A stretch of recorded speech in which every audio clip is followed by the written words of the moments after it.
Well, good morning, friends. It is day 2 of Vlogmas, Flossmas, Bookmas, Everything Miss, as I said in yesterday's episode.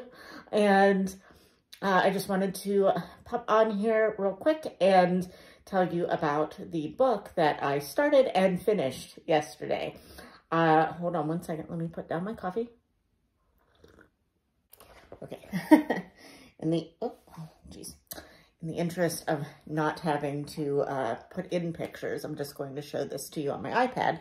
I started and finished via audiobook How to Get Away with Myrtle by Elizabeth C. Bunch.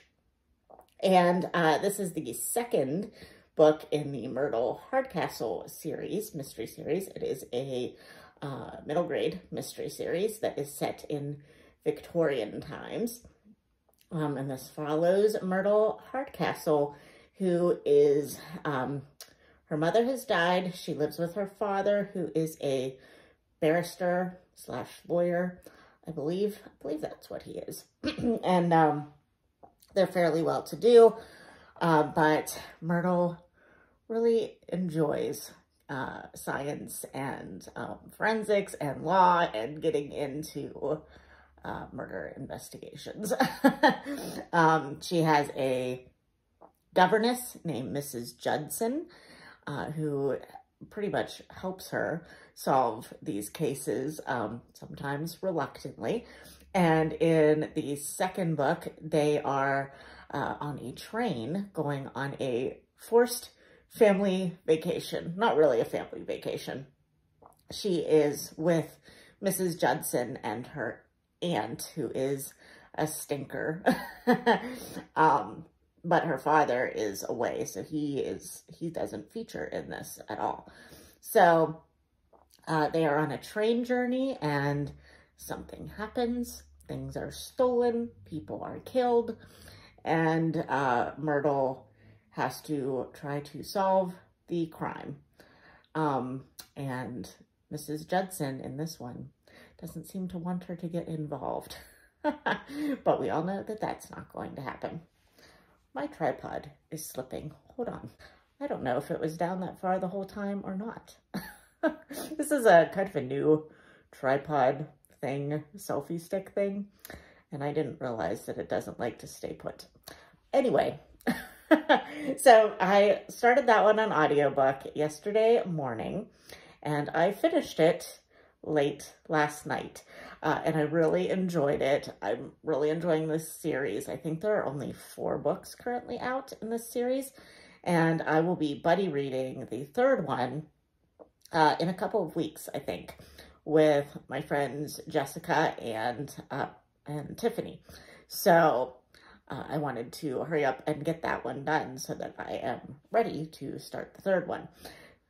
So I think, oh, did I say? I think I gave it like 4 stars on Goodreads because it was very, very good. And it actually stumped me, which I don't know what that says about me, that a middle grade mystery stumped me, but it did.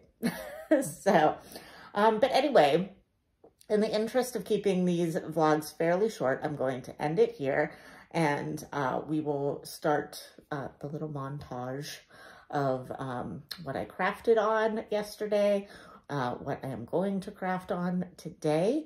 And oh, and before I go, I am going to shout out a couple of YouTubers. My first one is Ellie from My Cozy Chronicles. She is my booktube shout out for today. She always does, as her name suggests, the coziest videos. Sometimes she does little vlogs, but she always has just the coziest ambiance in her videos. And she is doing Vlogmas this year. So I encourage you to head on over to her channel. I will link it below. And my FlossTube shout out for the day is Alicia from Adventures of Stitching. Adventures in Stitching. Alicia is a new friend of mine. We are doing a sal together of a My Big Toe Designs pattern that is called It Is Well. It is a old hymn. It is well with my soul. So we are doing a sal together for that. She enjoys full coverage stitching, and she is, I think she pretty much does either bi-weekly or monthly vlogs, or not vlogs, but like floss tube content. So yeah, I encourage you to go check out her channel if you like big full coverage pieces and some you know, faith-based content. And yeah, those are my shout outs for the day. I will link their channels below, and now let's see what I'll be crafting on. And oh, as far as reading goes, I am not sure at this point what I plan to read. I'm still reading The Moonstone, but I didn't feel like I got very far in it yesterday, so I'm not going to talk about it yet. But yeah, I'm not sure what I'm going to pick up yet, so I will, when I decide that, I will throw it in the video. So, all right, bye friends. Okay, friends. Let's start off with day one progress on my wheel spinning for crafting. I got 133 stitches done on the Shakespeare quotes pattern, which I think I forgot to say who it's by. It's by Taylor and Cromwell on Etsy. And I basically did that part. So not as much as I would have liked, but today was quite a day at work, so I didn't get breaks and things, but yeah, that is that progress. So I thought we would do a little library haul because I was able to pick up my library holds yesterday.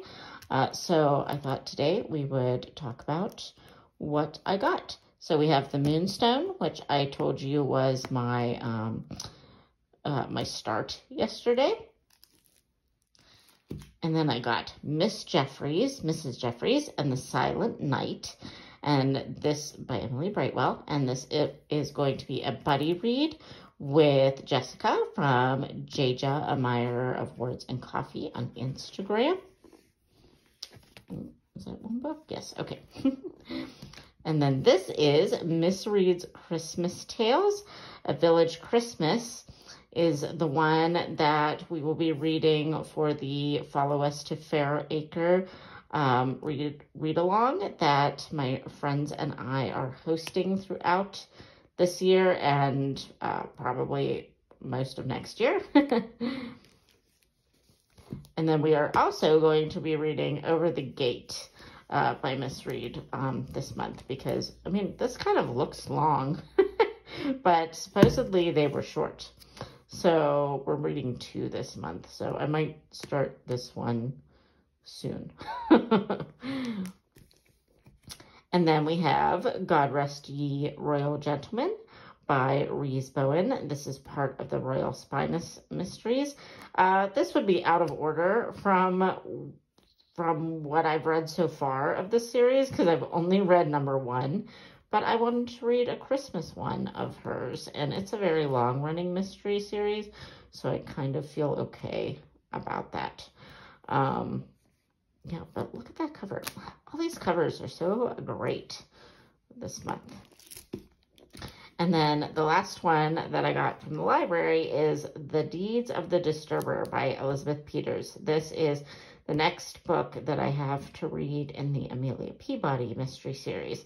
I will probably be, well, I will definitely be listening to this on audiobook because I love the narrator. I don't even know who the narrator is, but I love this narrator. So I will definitely be listening to this, but I will follow along in the book. And then this is another one that I actually bought from my local independent bookstore, The Christmas Egg by Mary Kelly. And this is like, well, it's a British Library Crimes classic. So I feel like, I think it was in the 1920s that it was written. Not sure. Maybe the 1950s. Can't remember. But I just loved this cover so much. And my friends and I went there on Black Friday, so I had to pick it up. Love it.